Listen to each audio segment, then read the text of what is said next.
World War II was probably, in an ironic sort of way, the best thing that ever happened to minorities, because that's when they began to emerge as real Americans. I fought for my country. I served with pride. Somebody made the remark that Mexican Americans aren't braver, they just have more of a chance to be braver. In other words, we're drafted out of proportion.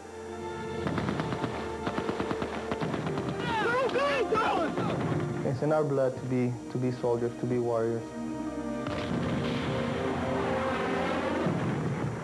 Latinos have always been overrepresented in the armed services, starting with World War II, and have served valiantly and heroically.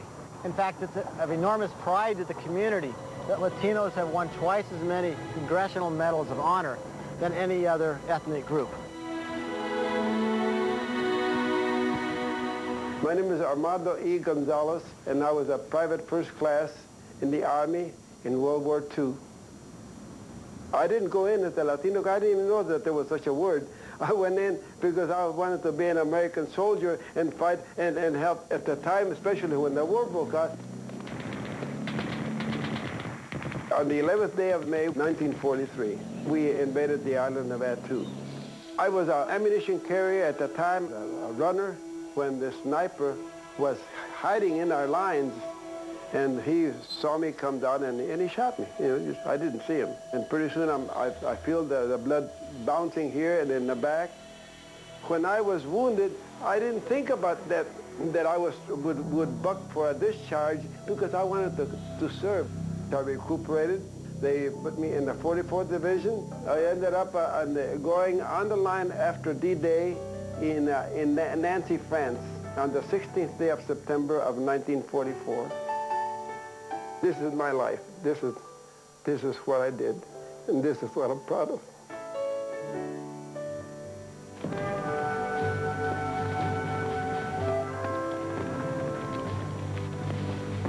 World War II was a watershed event for Latinos. It had a dramatic effect. The children of immigrants, by serving in World War II, became full Americans. Unlike African Americans, who had segregated units within the military, Latinos were integrated into the larger armed services. And it gave them a transformative experience, a chance to work with people of other ethnic backgrounds and to really feel like they were complete Americans. They went from being a Mexican or a Latino to being an American veteran.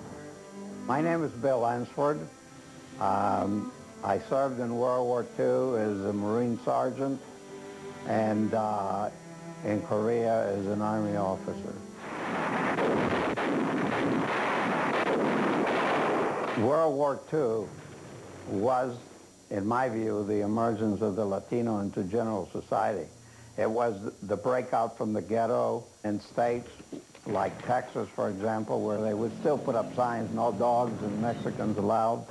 It broke that. Anybody that's next to you with a rifle is supporting you, and you're not going to turn around and say, hey, Mexican, what are you doing here? You're very happy to have him there.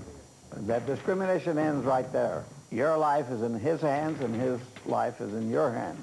A lot of the Latinos that came back were not in a mood to be pushed back into second-class positions.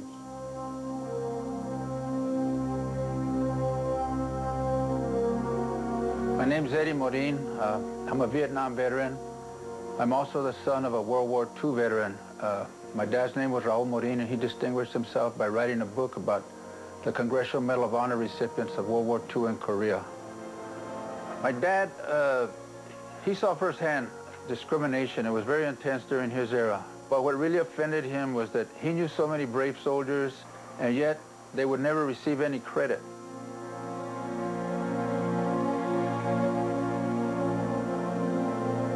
The GI Forum was founded by Dr. Hector Garcia, a World War II vet. And when he came back to his native Texas, he saw that the discrimination was just as bad as ever, and it really outraged him. There was one notable case where a Mexican hero came home to be buried in his hometown. He died in the war, and the cemetery refused him burial. And Dr. Garcia used this as a cause celebre to rally his people, and they got the boy buried in Arlington National Cemetery.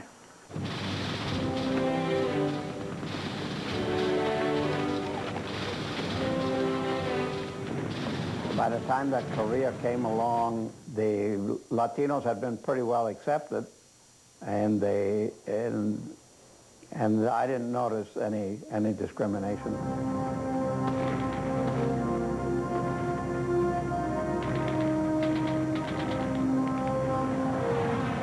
Latinos have served disproportionately. At the time of the Vietnam conflict, we were somewhere about 5% of the population, and yet there was like 10 or 12% of us fighting in Vietnam. The guy who dodged the draft and was a Mexican-American, he'd be the exception, not the rule. I decided to write a book about Vietnam because, as you know, it was a very difficult war. The Vietnam veteran was not treated fairly. There was a lot of Chicanos that distinguished themselves, were decorated, but they never got the recognition that they should have.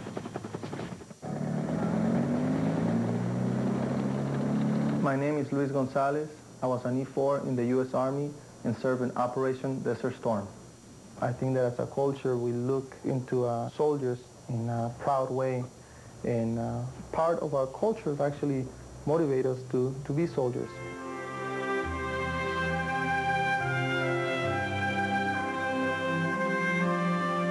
When he entered the service, I felt so good, and when I got out, of course, I cried.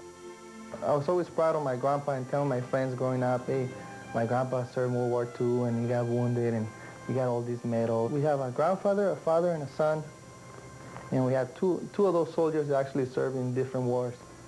So I think that's very unique. It's overwhelming, the highlight of his return, for him to come home and get the scissors and cut that yellow ribbon.